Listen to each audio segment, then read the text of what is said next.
My name is David Nicol, and no, I'm not okay. This is my third time trying to record this video, and hopefully I'll get it right this time.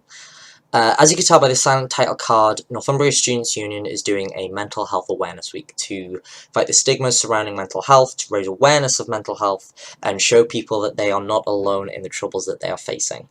So, they have asked students to come forward with their mental health stories if they are willing to share them, and that is what I am going to do.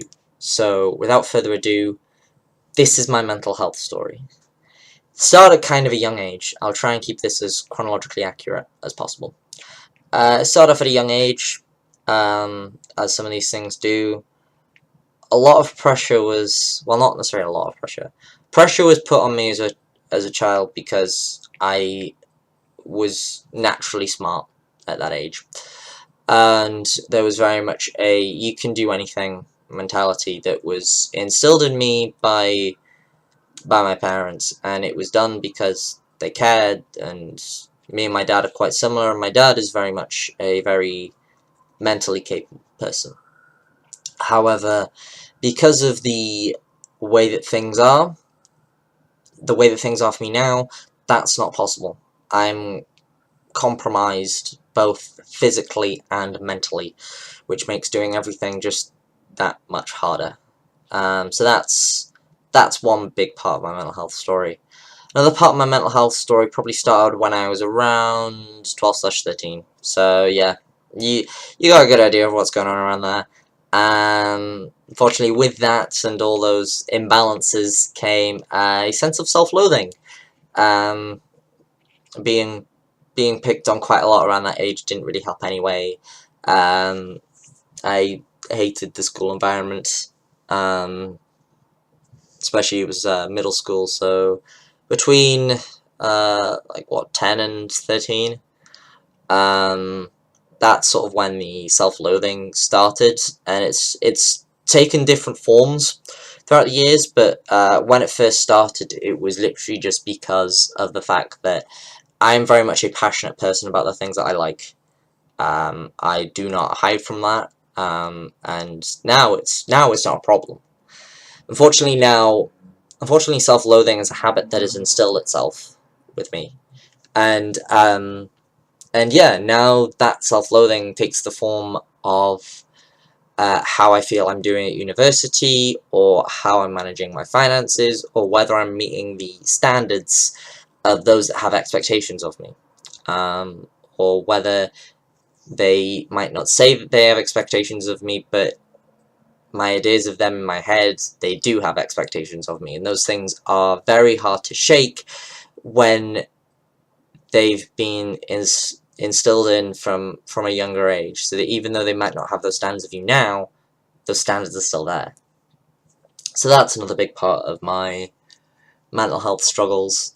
Then there's just, I think, fast forward a little bit, we get to the slew of medical conditions that I have had to deal with / still dealing with.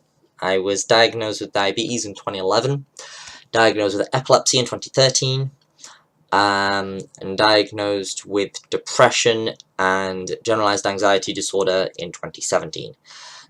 These conditions on their own are difficult enough to handle.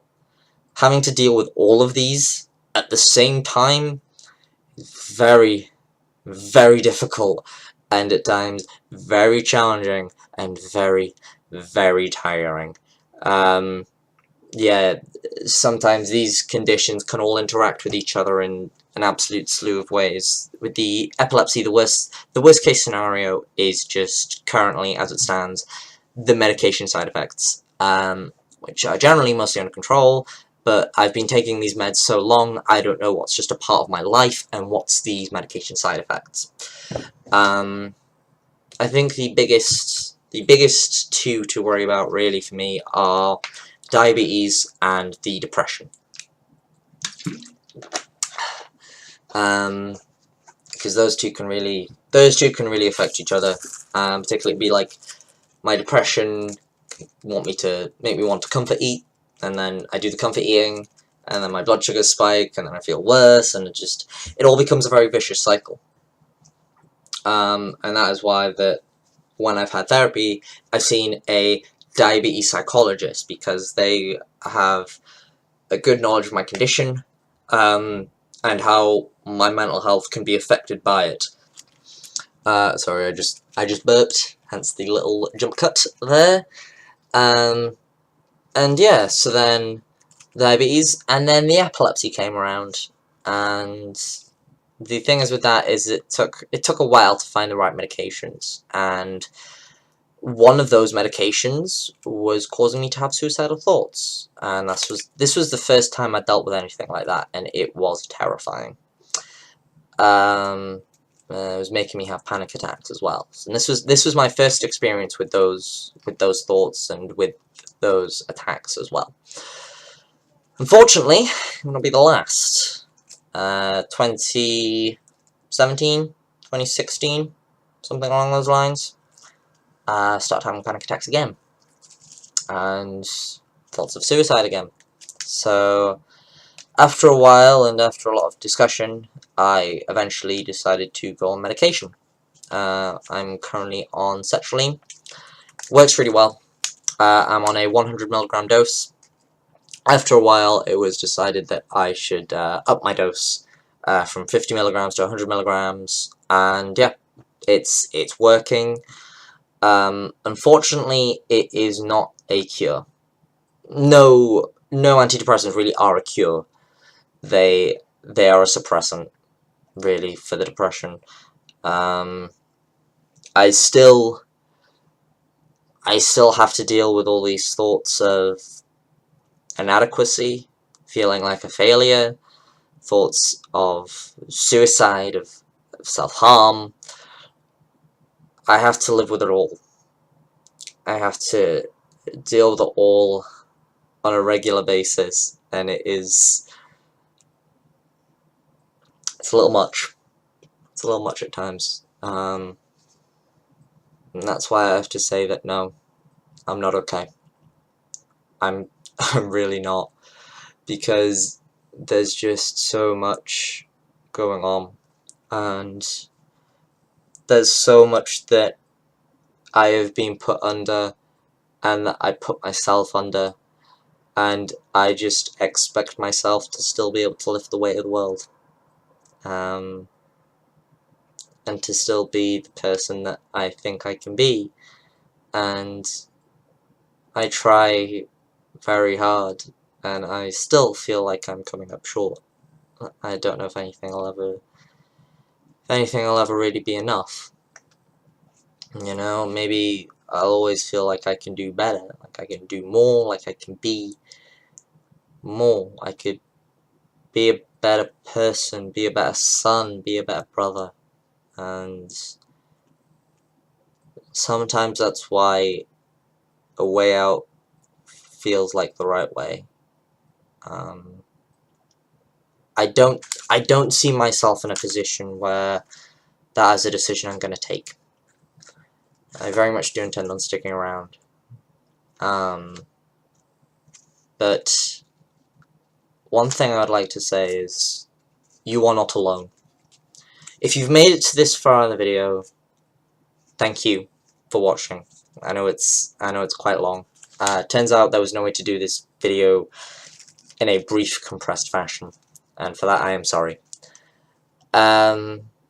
If you yourself are going through mental health troubles, like I said, you are not alone. Something that my dad once said, which sounds insensitive at first, but actually has some good merit to it, is that no problem is truly unique. Someone else has been through it before, and someone else will have gone through it after you.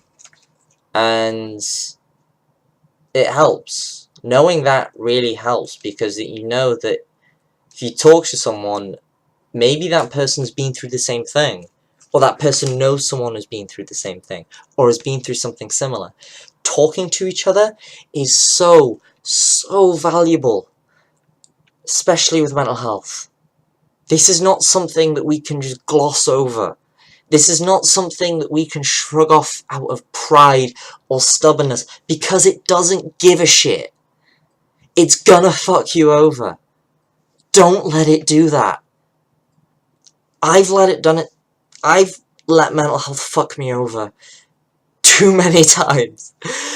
I've let it screw me up, and it's still screwing with me. And don't make my mistakes. I'm still trying to rectify my mistakes, and it's a very, very long process. Share your problems. Share them. Because if you share your problems, it's going to become so much easier to deal with. The link in the description, you will find a bunch of useful links. Samaritans, suicide prevention lines, sites where you can just talk to people. I'll do a little bit of digging, find them, and put them in the description. I will also be putting a link to my Instagram, where if you want to message me about anything on there, you can do. If you know me personally and have me on Facebook, my inbox is always open. The one of the small benefits, I suppose it's the only thing I can really call it, of my situation, is that it gives you a lot of empathy towards other people's situations as well. And that means that that people close to me have also suffered. And as a result of that, between what people have told me, what I've seen, and what I've been through myself, I've probably covered it all. There is no situation that would surprise me. Truly. I've literally heard most of the situations, and if I am someone that you want to talk to, I'm more than happy to. Because, we're all in this together. There's no point being ashamed of it. It's something that we're going to have to deal with. Like I said at the start, I don't know, actually no, wait, I didn't say it in this version of the recording, whoops. 1 in 4 people are going to suffer from mental health issues. 1 in 4. So why be quiet about it? Because chances are that there's going to be someone else that'll be like, yeah, I'm going through a rough time too. So, yeah.